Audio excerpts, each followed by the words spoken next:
Hello everyone, स्वागत है आप सभी का हमारे यूट्यूब चैनल पे।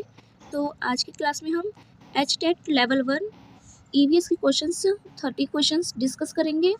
ये जो एग्ज़ाम था ये आपका 2024 में हुआ था और जो 2025 का एग्ज़ाम है वो आपका 2026 में होगा। और लेवल 1 के लिए है, आपको जो क्वेश्चन पेपर और OMR शीट होती है वो 10 मिनट पहले मिलती है आपको रीड करने के लिए, आपके रोल नंबर फिलिंग के लिए, एग्ज़ाम सेंटर फिलिंग के लिए।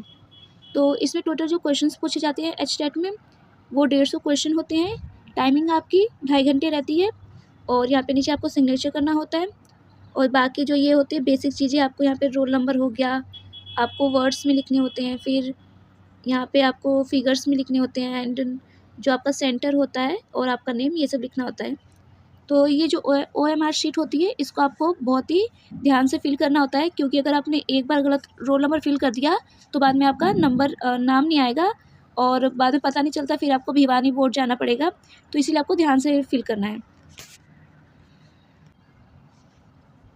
देखिए अब इसमें जो लेवल होता है part 1, part 2, part 3, part 4, part 5। तो पार्ट 1 में CDP आती है 30 क्वेश्चंस। पार्ट 2 में आपकी लैंग्वेज आती है 15 क्वेश्चन इंग्लिश हिंदी। और जो जनरल स्टडीज़ होता है उसमें आपके मैथ्स, रीजनिंग एंड जीके पूछा जाता है। मैथ्स के 30 क्वेश्चंस होते हैं एंड EVS के होते हैं।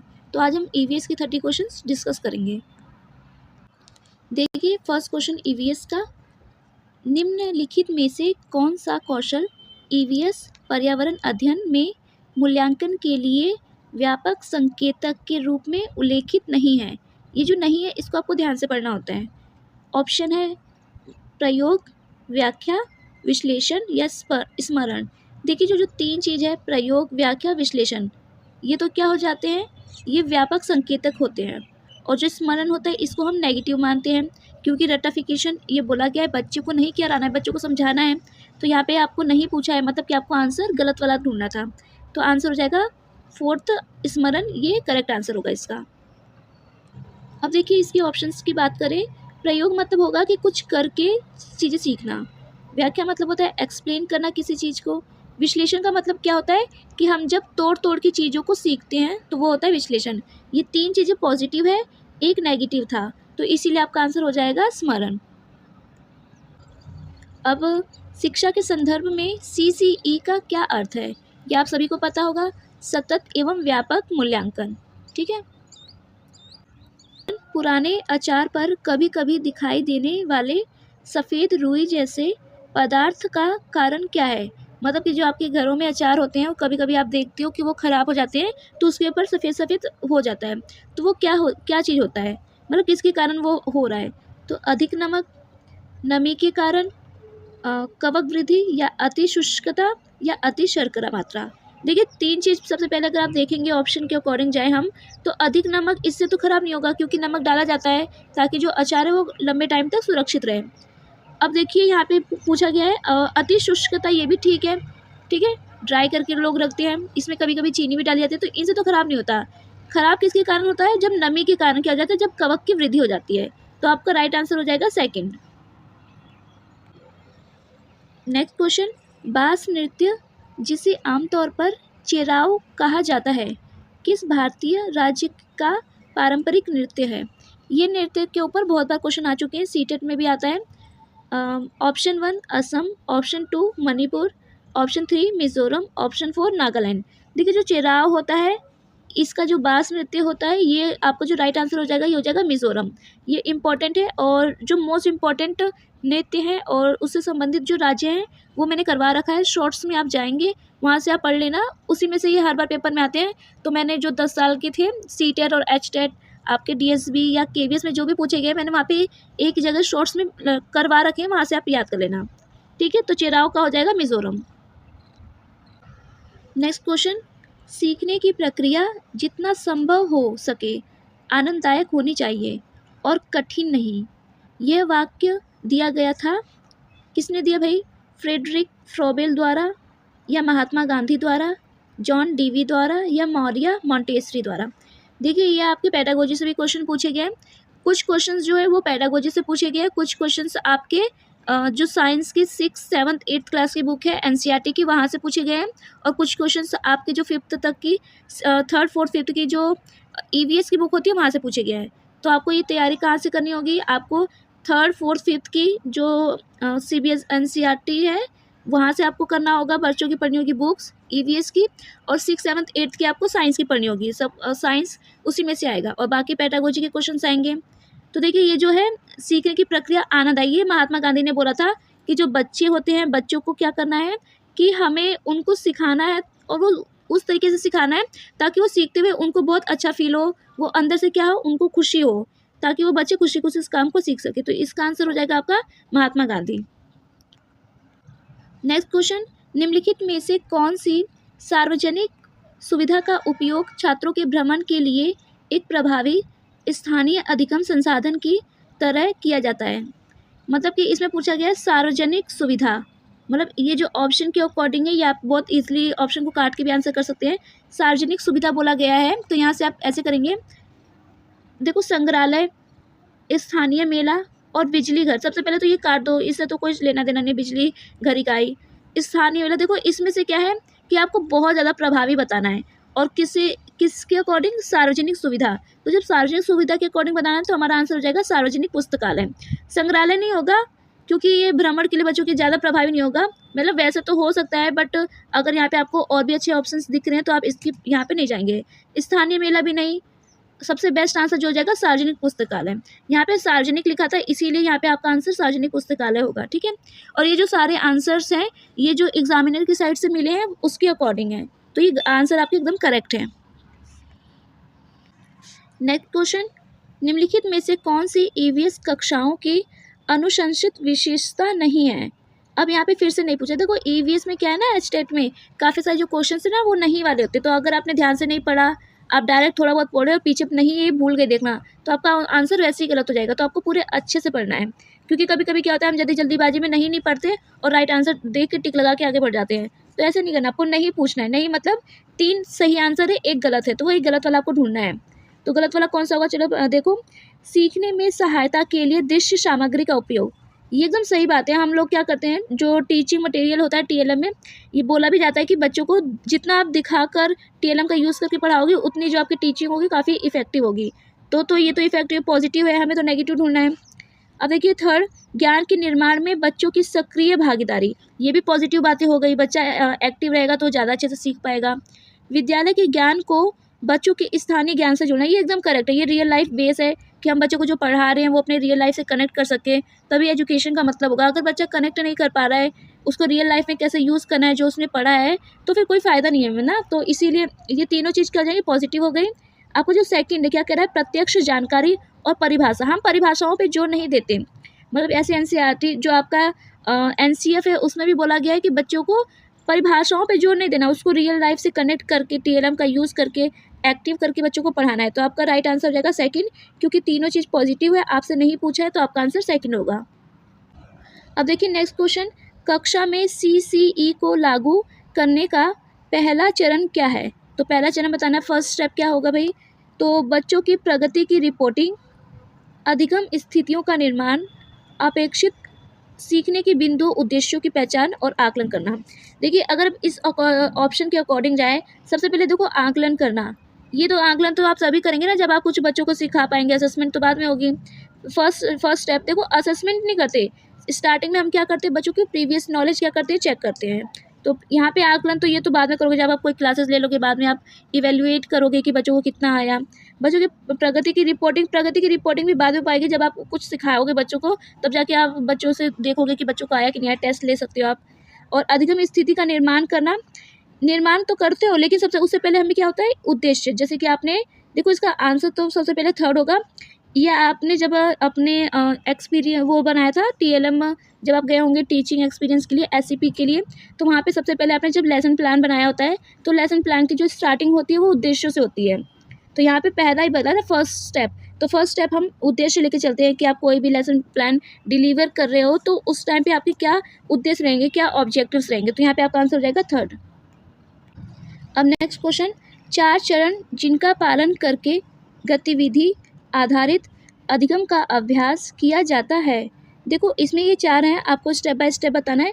ऐसे जो क्वेश्चन होते हैं ना कभी कभी ठीक हो जाते हैं अगर आपको 1-2 का भी मतलब होता है, क्योंकि इसमें अरेंज करना होता है। सबसे पहले योजना बनाना, गतिविधि करना, विचार पर प्रक्रिया पर विचार करना या सुधार करना, आपको ये बताना है चरणों में। सबसे पहले देखिए इन चारों में से सबसे पहले आप क्या करोगे, सबसे पहले कोई भी चीज़ की होती है प्लानिंग की जाती है। तो पहले तो आप योजना बनाओगे, अब योजना बनाने के बाद आप गतिविधि कराना, फिर प्रक्रिया पर विचार करना, फिर सुधार करना। मतलब पहले आपने योजना बनाई, फिर गति आपने वो योजना बनाई, फिर क्लास में वो उसने क्या आपने क्या-क्या डिलीवर किया, मान लो आपने कोई गतिविधि एक्टिविटी करवाई, उसके बाद मान लो कुछ बच्चों ने सीखा, कुछ ने नहीं सीखा, तो आप विचार करेंगे कि कैसे इसको और इफ़ेक्टिव बनाया जा सकता है एंड उसके बाद आप वहाँ पे क्या करेंगे, इम्प्रूवमेंट करेंगे। तो यहाँ पे ए, बी, सी, डी सारे लाइन से ही आंसर हो जाएँगे, ठीक है? तो आपका राइट आंसर जो हो जाएगा वो फर्स्ट ही हो जाएगा।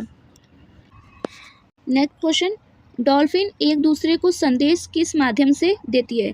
अब देखिए ये जो क्वेश्चंस है ना ये डायरेक्ट आपके एनसीईआरटी के जो क्वेश्चंस है, जो आपका एनसीईआरटी है, और मैं क्लास भी बता देती हूँ, ये आपका साइंस की जो क्लास है 7th, वहाँ पे आप जाएंगे तो उस वाले चैप्टर में से पूछा गया है।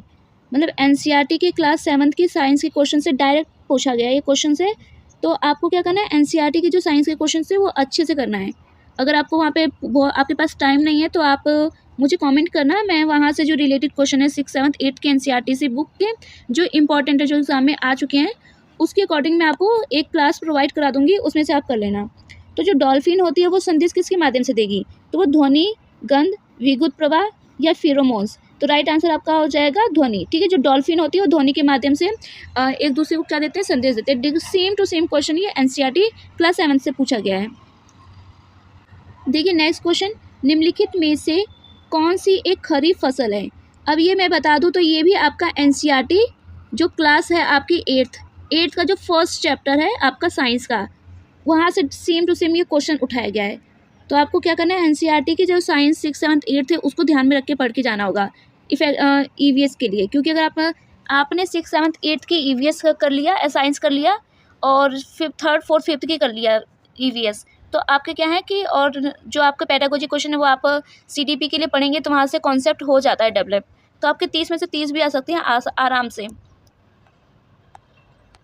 तो देखिए इसमें क्या है, खरीफ फसल कौन सी होगी, गेहूँ, चावल, चना या सरसों। खरीफ फसल है तो चावल होगी। अब यहाँ से आप याद कैसे करोगे खरीफ और रबी फसल? देखो फसलें जो टोटल होती हैं वो 3 होती हैं, एक तो खरीफ फसल होती है, एक रबी फसल होती है, एक जायद फसल होती है। जो खरीफ फसल होती है, देखो खरीफ से ख से खराब। अब मान लो कोई खेत है, अब खेत में ज़्यादा पानी डाल दोगे तो क्या हो जाएगी, खराब हो जाएगी। तो वहाँ से आप याद रखना कि खरीफ फसलें होती है जिसको पानी की बहुत ज़्यादा ज़रूरत होती है। तो चावल ये हो जाएगा, ठीक है? तो खरीफ फसल चावल। बाकी जो ये गेहूँ है ये आपकी रबी फसल है। चना जो है ये भी आपकी रबी फसल है, और जो सरसों है ये भी आपकी क्या है, रबी फसल है। और बात करते हैं जो जायज़ फसलें होती हैं, उसमें जो आपका आ जाता है, ककड़ी आ जाता है, जो मतलब कि जो गर्मियों के उस सीज़न में होते हैं, ये सब आपके जायज़ फसल में आते हैं। नेक्स्ट क्वेश्चन, केचुआ के बारे में क्या सत्य नहीं है, नहीं पूछा है। अब मैं आपको बता दूं तो ये भी क्वेश्चन आपका क्या है, एनसीईआरटी साइंस क्लास 7th की बुक्स में से लिया गया है। ये जो आपने अभी पीछे देखा था ना उसी में से सेम, मतलब जो मछली वाला था, मछली, केचुआ, इन सब के बारे में पूरा चैप्टर दे रखा है एनसीईआरटी में क्लास 7th में साइंस में, तो वहीं से सेम ये क्वेश्चन फिर से उठाया गया है। तो देखिए केचुए के बारे में क्या सही नहीं है, नहीं पूछा है, तो एक गलत है, गलत बताना है, गलत वाला पहचानना है हमें। तो गलत में बोला कि ये मृदा में पोषक तत्व घटाते हैं। भई ये बहुत गलत बात है, ये पोषक तत्व बढ़ाते हैं। आपको पता है जब जो खेत होता है, खेत में अगर पोषक तत्व कम हो जाते हैं तो केचुए की भी कृषि की जाती है, ताकि जो मिट्टी है, मिट्टी में पोषक तत्व बहुत ज़्यादा आ सकें, और किसानों को केचुए का मित्र भी कहा जाता है। तो ये तो एकदम गलत बात होगी, घटाते नहीं बढ़ाते हैं। हमें आंसर तो ये मिल गया, बट हम 3 और सही आंसर देख लेते हैं। ये मृदा को नरम करने में सहायता करते हैं, ये मृत पत्तियों व पौधों को खाते हैं, इनके मल से मृदा और उर्वरक बनती है। देखिए आपने अभी तो इस बार आपसे नहीं पूछा है तो आपने ये आंसर लगा दिया, बट क्या पता आपसे आने वाले क्वेश्चंस में आपसे ये पूछ सकता है कि कौन सा सही है तीनों में से। आपको option A B C D ऐसे दे सकता है, तो आपको इन तीनों के भी बारे में पता होना चाहिए कि ये क्या करते हैं, पोषक तत्व देते हैं, और मृदा में क्या होता है, नरम करने में सहायता करते हैं, फुसफुस करते हैं मृदा को, और ये मृत जो पत्तियाँ होती हैं, पौधे होते हैं, उसको खाते हैं, और इनके जो मल होता है उससे क्या करते हैं, ये उर्वरक बनता है, खाद बनता है। तो आपको ये भी पता होना चाहिए। अब नेक्स्ट क्वेश्चन है, 12 साल के बच्चों को समुद्र को नीचे के जीवन को समझने के लिए कौन सा मल्टीमीडिया संसाधन सबसे उपयुक्त होगा? मतलब कि आपको क्या है, बच्चों को समझाना है कि जो हमारा समुद्र था, समुद्र के नीचे की चीज़ें, तो आप कैसे समझाएंगे? तो उसको फोटोग्राफ से और मॉडल से, एनिमेशन या समाचार पत्र। देखिए फोटोग्राफ से क्या है, बच्चा फ़ोटो देखेगा, फ़ोटो देख के उसको लग सकता है समझ में भी ना आए, और मॉडल से बिल्कुल नहीं समझ पाएगा, और समाचार पत्र से कैसे समझेगा? तो आपका राइट आंसर जाएगा एनिमेशन। एनिमेशन में क्या होता है, ये 3D होते हैं, यहाँ से आप वीडियोस दिखा सकते हैं समुद्र के एकदम नीचे जाके, तो यहाँ से बच्चा काफ़ी अच्छे से सीख पाएगा। तो एनिमेशन आपका आंसर होगा। आपको भी क्या करना है, एग्जाम में जो आंसर नहीं हो सकता ना, उसको काटते जाओ, ऑप्शन कम करते जाओ। पहले 2 ऑप्शन आपने काट दिए, फिर 2 बचे, 2 में से 1 काट दिया, तो आपके पास राइट आंसर आ जाएगा। मान लो आपने क्वेश्चन नहीं पढ़े हैं कभी, बट आप क्या कर सकते हैं, एलिमिनेट करके भी जो आंसर है वो लगा सकते हैं।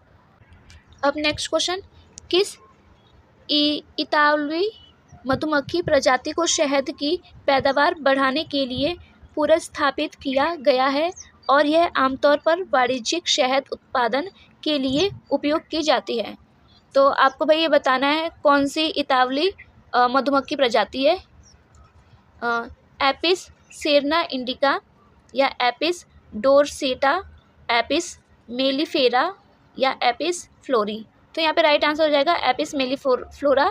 ये आपको याद करना पड़ेगा। निम्नलिखित में से कौन सा मीडिया संसाधन ईवीएस शिक्षा के लिए प्रभावी माना जा सकता है? तो कौन सा होगा जो मीडिया होगी जो ईवीएस क्लास में इफेक्टिव होगा? मॉडल, नदी, नेशनल ज्योग्राफी चैनल, या कैमरा? देखिए यहाँ पे आपको बोला गया है मीडिया संसाधन। अब मीडिया संसाधन बोला गया है तो आपको आंसर में मीडिया से रिलेटेड लेना है। देखिए जो मॉडल है ये तो नहीं होगा, क्योंकि ये प्रभावी नहीं है, बच्चा उसमें से नहीं सीख पाएगा। अब ये नदी है, मतलब नदी तो ठीक है, बट इसमें क्या हो जाएगा कि सिर्फ नदी है तो नदी के बारे में बच्चा सीख पाएगा और बाकी चीज़ें तो नहीं सीख पाएगा ईवीएस में। कैमरे तो बिल्कुल इफेक्टिव नहीं है, तो सबसे ज़्यादा इफेक्टिव क्या हो जाएगा, नेशनल ज्योग्राफी चैनल। अब चैनल है ज्योग्राफी, इसके बारे में आपको मतलब ईवीएस से रिलेटेड सब कुछ, नदी हो गया, तालाब हो गया, जो एनिमल्स है, बर्ड है, मतलब सबके बारे में अच्छे से बच्चा सीख पाएगा। तो राइट आंसर आपका हो जाएगा नेशनल ज्योग्राफिक चैनल। अब देखिए यहाँ पे मीडिया बोला था, तो यहाँ पे भी आप मीडिया से रिलेटेड कर पा रहे हैं। ऐसे ही क्वेश्चंस कुछ क्वेश्चंस आते हैं जो ऊपर दिया जाता है, ऊपर ही आपको हिंट मिल जाएगा, तो वहाँ से आपको आंसर क्या करना है, कैच करना है और टिक लगाना है। नेक्स्ट क्वेश्चन, पेट्रोलियम को उसके विभिन्न घटकों में अलग करने की प्रक्रिया को क्या कहा जाता है? अब पेट्रोलियम आपने देखा होगा, जो पेट्रोलियम होता है पेट्रो प्लस ओलियम से मिलके बना होता है, जिसमें जो पेट्रा होता है उसका मतलब क्या होता है, चट्टान होता है, ओलियम का मतलब क्या होता है, तेल होता है, और जो पेट्रोलियम होता है मतलब कि इसमें काफ़ी सारी चीज़ें मिक्स होती हैं। आपको डीजल हो गया, पेट्रोल हो गया, मतलब इन सब से मिलके बना होता है पेट्रोलियम। तो इसी को जो होता है, विभिन्न जो घटकें होती हैं उसके अलग करने की प्रक्रिया क्या कराएगी? अब मैं ये क्वेश्चन आपको बता दूं तो ये भी क्वेश्चन क्लास 8th साइंस का क्वेश्चन पूछा गया है। अगर मैं चैप्टर भी बताऊं तो chapter I think 3rd question है, 3rd चैप्टर है जिसमें ये बोला गया है। अब जाके वहाँ से पढ़ भी सकते हैं। ये जो हेडिंग दिया हुआ है, ये जो क्वेश्चन है ना, ये कहाँ से पूछा गया, जो क्लास 8th की जो साइंस की क्लास है एनसीईआरटी की, उसके जो हेडिंग है, हेडिंग से ये उठा लिया गया है। तो शोधन, तल छटीकरण, निष्पंदन या आसवन? तो आपका राइट आंसर हो जाएगा शोधन। ये हेडिंग से क्वेश्चन बनाया गया है एनसीईआरटी की बुक से। नेक्स्ट क्वेश्चन, प्राथमिक स्तर पर ईवीएस सामग्री को व्यवस्थित करने के लिए किस प्रकार की विषय वस्तु का उपयोग किया जाता है? ऑप्शन ए विषय वस्तु, विषय विशिष्ट विषय वस्तु, केवल ऐतिहासिक घटनाएं, पाठ्यक्रम आधारित विषय वस्तु जैसे भोजन, आवास, पानी, या केवल वैज्ञानिक विषय वस्तु? अब देखिए अगर यहाँ से अगर मान लो किसी बच्चे को आंसर ना समझ में आए तो ना सबसे पहले वो ऑप्शन को कट कर सकता है। कभी भी आप याद रखना, जो केवल वाले आंसर होते हैं ना, ये गलत होते हैं। अगर आपसे पॉजिटिव पूछा जाता है तो जो केवल वाले होते हैं ये तो गलत हो जाते हैं, तो गलत हो जाते हैं। तो आपका तो क्या हो जाएगा, जो 4th क्वेश्चन है एंड जो 2nd है ये तो गलत हो गया। अब आपके क्या पास बचे 2 ऑप्शन। देखो दोनों में से क्या है, देखो आपको क्या है, पेपर में दोनों ठीक लगेंगे, लेकिन आपको दोनों में से भी जो बेस्ट होगा उसको देखना होगा। अब देखो ये तो बहुत कम चीज़ें बता रखी है कि विषय विशिष्ट विषय वस्तु, लेकिन ये एकदम सही बता रखा है कि पाठ्यक्रम आधारित, जैसे कि आपकी थीम से भी दी जाती हैं कि आपको भोजन, आवास, पानी, इन सब से रिलेटेड ईवीएस में क्वेश्चन पूछे जाएंगे। तो आपका आंसर ये हो जाएगा। थीम दी जाती हैं, 6 थीम दी जाएंगी, लेकिन आपका मतलब ये नहीं कि आप उससे रिलेटेड पढ़ के चले गए। यहाँ पे क्या है कि पेपर ना आपको 8th क्लास तक भी पूछा जा सकता है। क्योंकि अगर मैंने एक टॉपिक लिया, मानो मैंने भोजन ले लिया, अब आप भोजन के बारे में थोड़ा बहुत पढ़ के चले गए, आपको लगा कि यहीं से क्वेश्चन पूछे जाएंगे, ऐसा नहीं होता। क्वेश्चन क्या है कि जो भोजन है इससे रिलेटेड आपको 10th में भी क्वेश्चन दिखेंगे, 10th में भी चैप्टर में इससे रिलेटेड चैप्टर मिल जाएगा। तो मतलब कि आपको उस समझना होगा कि जो क्वेश्चन जो आपको दिया गया है सिलेबस, सिर्फ सिलेबस बहुत छोटा है आपको देख के लगेगा, बट उसके अंदर पढ़ोगे तो बहुत ज़्यादा हो जाएगा डिटेल्स में। इसलिए आपको 8th क्लास तक की बुक पढ़नी होगी। आप 5th तक के आपको लगेगा 5th तक का बहुत है, इनफ है, बट नहीं होगा। नेक्स्ट क्वेश्चन, निम्नलिखित में से कौन सी प्राथमिक स्तर पर ईवीएस शिक्षा की भूमिका नहीं है। देखो फिर से नई क्वेश्चन पूछ लिया ना, तो आपको 3 तो राइट आंसर होंगे, जो गलत होगा उसको ढूंढना है। तो ढूंढो भाई। प्राथमिक स्तर पर बच्चों को अपने आसपास के पर्यावरण से जुड़ने में सहायता प्रदान करना और बच्चों को अपने पर्यावरण की समग्र समझ विकसित करने में सहायता प्रदान करना, केवल सैद्धांतिक ज्ञान प्रदान करना और व्यवहारिक अनुप्रयोगों से बचना, और बच्चों के कक्षा के पाठों को उनके वास्तविक जीवन के अनुभवों से जोड़ने में सहायता प्रदान करना। अब देखो यहाँ से अगर आप ऑप्शन काटना चाहो तो काट भी सकते हो। देखो यहाँ पे सबसे पहले जो केवल है, मतलब यहाँ पे नहीं पूछा है ना। अब देखो जो केवल है, मैंने बोला था कि केवल क्या होता है कि अगर आपको पॉजिटिव चीज़ सी होगी तो केवल आंसर नहीं होगा, बट अगर नेगेटिव है तो आपका आंसर हो सकता है। तो यहाँ पे नेगेटिव पूछा था और यहाँ पे केवल है, तो आपका आंसर यही मिल गया। बाकी ये जो 3 चीज़ें हैं ये क्या है, पॉजिटिव है, बट आपको नेगेटिव चीज़ें पूछी है, नहीं पूछा है, तो आपका आंसर क्या हो जाएगा, 3rd हो जाएगा। एंड आप ऐसे भी देख सकते हो, देखो क्या कह रहा है कि जुड़ने में सहायता प्रदान करें। हम कोशिश करते हैं कि जो बच्चों को पढ़ा रहे हैं तो उनके जो पर्यावरण है उनसे जोड़ के पढ़ा सकें। समझ विकसित करना ये भी बहुत अच्छी बात होती है। वास्तविक जीवन से अच्छा तो कुछ हो ही नहीं सकता। बच्चों को अगर आप रियल लाइफ से कनेक्ट करके पढ़ा रहे हैं तो 3 चीज़ें अच्छी हो जाएंगी। प्राथमिक स्तर पे हम देखते भी हैं, बच्चा बहुत छोटा होता है, उसको हमें रियल मतलब वो ज़्यादा इमेजिनरी नहीं कर सकता, तो हमें क्या करना होता है, उसको रियल लाइफ से कनेक्ट करके पढ़ाना होता है। तो आपका आंसर केवल आप क्या कर रहे हो कि सैद्धांतिक सिद्धांत के आए, आपने पढ़ा दिया, आपने क्लास डिलीवर किया, चले गए, तो उसे बच्चा नहीं सीख पाएगा क्योंकि बहुत छोटा है। आप लेक्चर दोगे, लेक्चर आप 10th क्लास में 11th 12th में दे सकते हो, बट प्राइमरी लेवल पे आपको क्लास 8 तक को आपको TLM के माध्यम से, वास्तविक जीवन से और अलग अलग एग्जाम्पल देकर बच्चों को समझाना पड़ेगा। नेक्स्ट क्वेश्चन, खाद्य श्रृंखला के किस स्तर पर आमतौर पर छोटे मांसाहारी होते हैं। देखो अब ये भी क्वेश्चन जो है NCERT क्लास 8 से पूछा गया है। अब देखो छोटे मांसाहारी सबसे पहले है प्रथम पोषी स्तर, फिर है द्वितीय पोषी स्तर, तृतीय पोषी स्तर या चतुर्थ पोषी स्तर। तो सबसे पहले आपका क्या हो जाएगा, तृतीय पोषी स्तर, ये आपका आंसर हो जाएगा। नेक्स्ट क्वेश्चन, निम्नलिखित में से कौन सी विधि पर्यावरण अध्ययन के संदर्भ में विस्थापन और पुनर्वास पर बच्चों से चर्चा के लिए उपयुक्त नहीं है। फिर से नहीं पूछा है तो आपको नहीं वाला आंसर बताना है। 3 सही 1 गलत, गलत वाला ढूंढ लो। बच्चों के विस्थापन और स्थानांतरण में अंतर पूछना। दूसरा है बच्चों को बड़ी विकासीय परियोजनाओं के मानव बसावट पर प्रभावों के बारे में बताना। 3rd है बच्चों को विस्थापित लोगों द्वारा सामना की जाने वाली समस्याओं को नज़रअंदाज करने के लिए कहना। बच्चों को इस विषय पर समाचार पत्रों से संबंधित रिपोर्ट एकत्रित करने के लिए पूछना। देखो 3 चीज़ यहाँ पे ना आपको पॉजिटिव आ रहा होगा। अंतर पूछोगे, बच्चे थिंकिंग लगाएंगे, तो वहाँ पे बच्चे क्या होंगे, थिंकिंग लगा रहे हैं, तो दिमाग का यूज़ हो रहा है। और यहाँ पे क्या है कि प्रभाव बताना, और यहाँ पे हो रहा है एकत्रित करना, उनसे पूछना। बच्चे पूछेंगे एक दूसरे से तो उनकी क्या हो जाएगी, सोशल लर्निंग वहाँ पे होगी, सोशल डेवलपमेंट होगा, बच्चे सामाजिक बनेंगे। तो ये 3 चीज़ें पॉजिटिव है। अब नज़रअंदाज करना कि आपने बोला कि चलो इग्नोर कर दो, तो ये गलत हो जाएगा। तो आपको नहीं पूछा है तो तीसरा आंसर हो जाएगा। नेक्स्ट क्वेश्चन, निम्नलिखित में से कौन सा EVS पर्यावरण अध्ययन में मूल्यांकन के लिए विद्यार्थियों के अनुभवों की अभिव्यक्ति का संकेतक नहीं है। फिर से नहीं क्वेश्चन, तो आपको नहीं ध्यान में रखना है, मतलब 3 सही 1 गलत बताना है। आपका कौन सा आंसर हो जाएगा इसमें, देखो चित्रकला, शारीरिक गतियाँ, रचनात्मक लेखन या अनुमान। देखो यहाँ पे बोला है कि मूल्यांकन के लिए विद्यार्थियों के अनुभवों की अभिव्यक्ति का संकेतक नहीं है, अनुभव बताना है।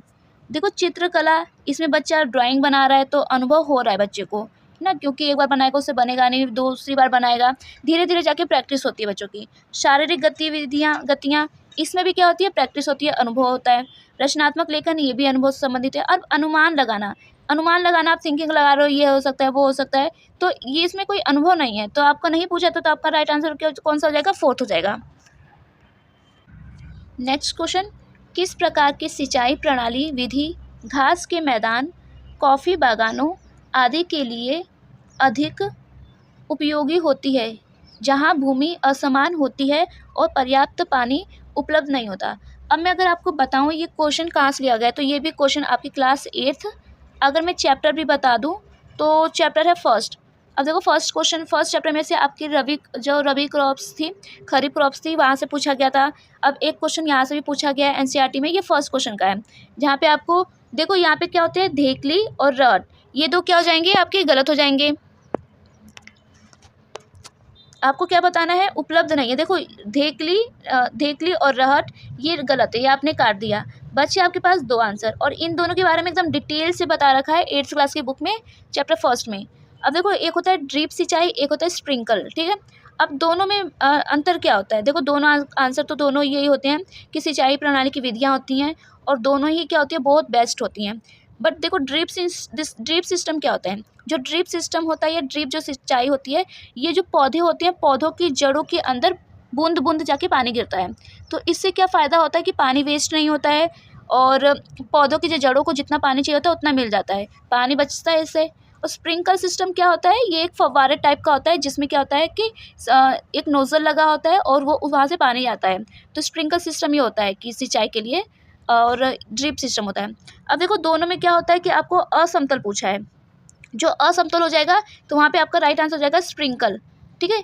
क्योंकि देखो जो ड्रिप सिस्टम होता है ना, पाइप लगी होती है, पाइप से जो पौधे तो उनकी जड़ों जड़ों तक जाता है। तो अगर अब भूमि असमतल होगी, ऊबड़ खाबड़ भूमि है, मान लो ऊपर नीचे है, तो वहाँ से आप पाइप लगाओगे कैसे, फिर वो जड़ों तक नहीं जाएगा। तो जो ड्रिप सिस्टम होता है वो समतल के लिए होगा। देखो अभी तो असमतल पूछा है, असमान पूछा है। अगर कल को आपसे क्वेश्चन में ये पूछ ले कि समान भूमि के लिए, तो वहाँ पे आपका आंसर होता है ड्रिप सिस्टम। असमान भूमि के लिए होता है स्प्रिंकल सिस्टम, ठीक है। क्योंकि स्प्रिंकल सिस्टम में क्या हो जाएगा कि फव्वारे टाइप का पानी आएगा और भूमि अगर ऊपर नीचे या असमान होगी तो फिर भी वो पौधों को पानी मिल जाता है।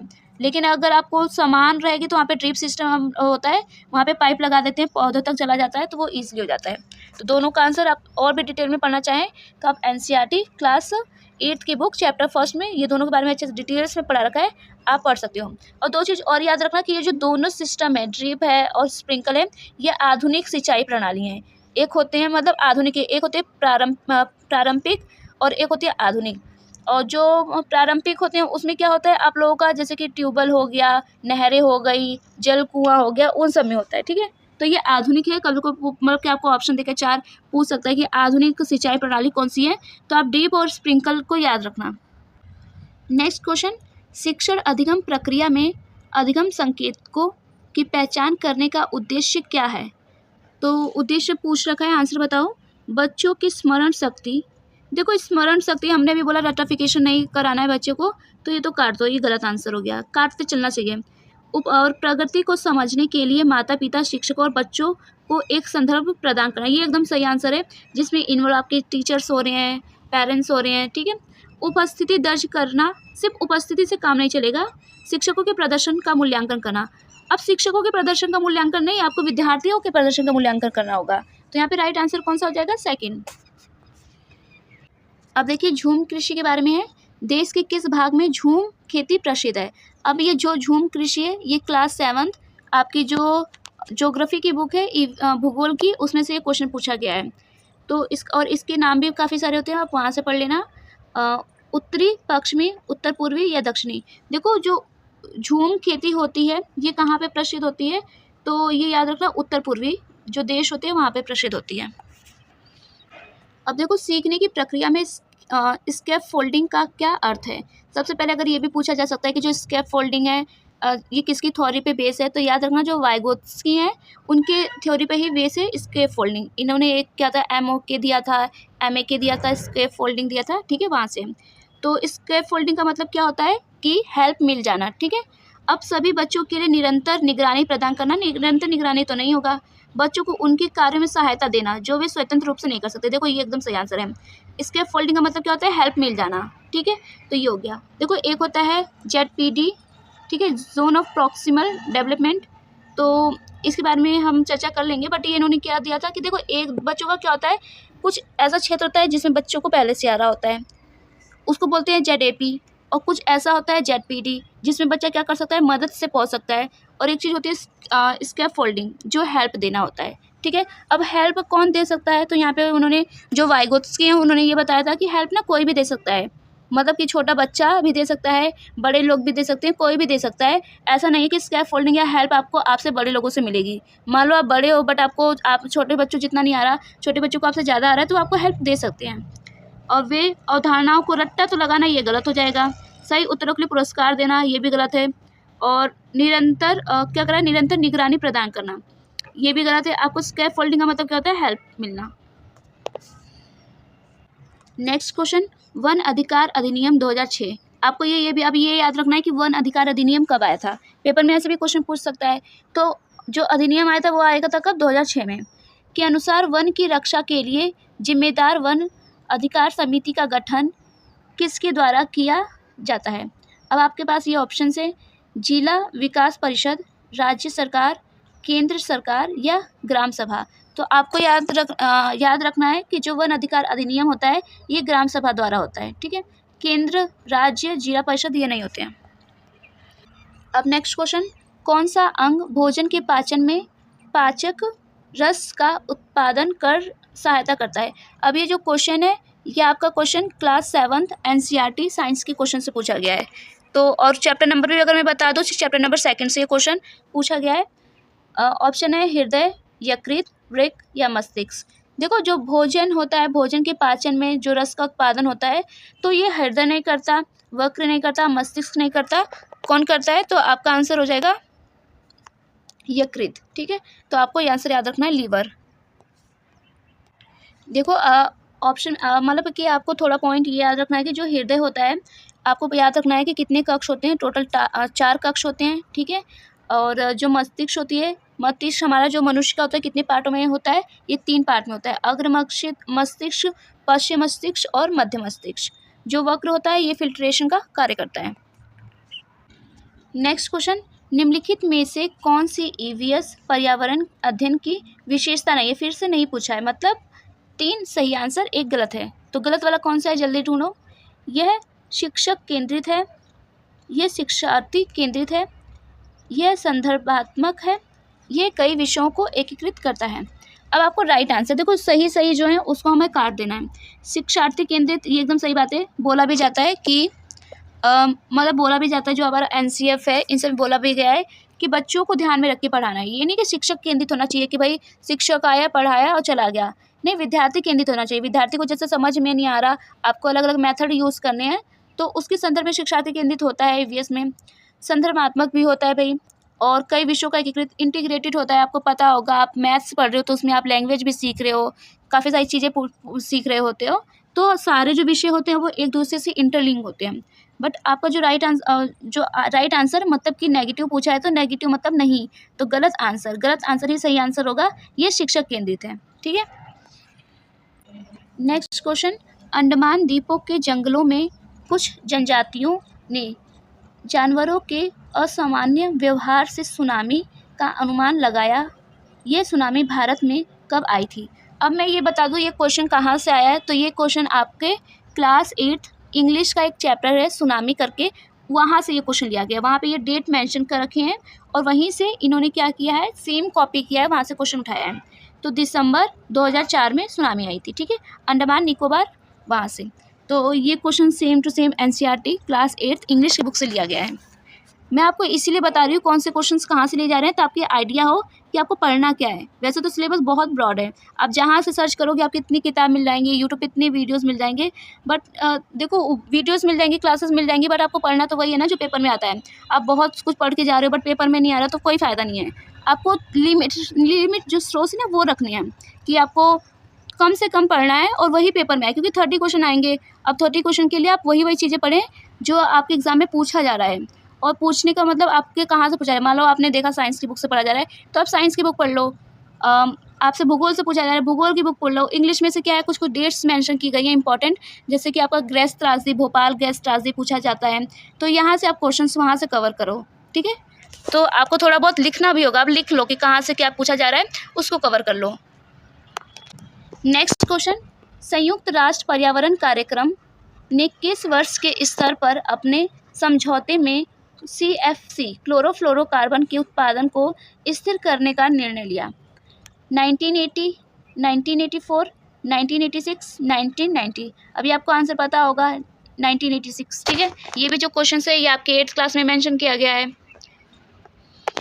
तो ये आपके टोटल थे 30 क्वेश्चंस और आई होप कि आपको ये समझ में आया होगा। अगर आप चाहते हैं कि EVS से जो साइंस के क्वेश्चंस हैं क्लास 6, 7, 8 और EVS जो आपके 3rd, 4th, 5th के हैं, तो अगर आप कमेंट करेंगे तो मैं वहाँ से इंपॉर्टेंट जो होते हैं जो आपके पेपर में आ सकते हैं मैं उसके ऊपर वीडियो बना दूँगी, ठीक है। बाकी आपको ये क्लास कैसी लगी तो हमें ज़रूर बताएं। थैंक यू, मिलते हैं नेक्स्ट क्लास में। अगर आपको ये सेशन अच्छा लगा हो तो प्लीज़ लाइक शेयर सब्सक्राइब कर देना।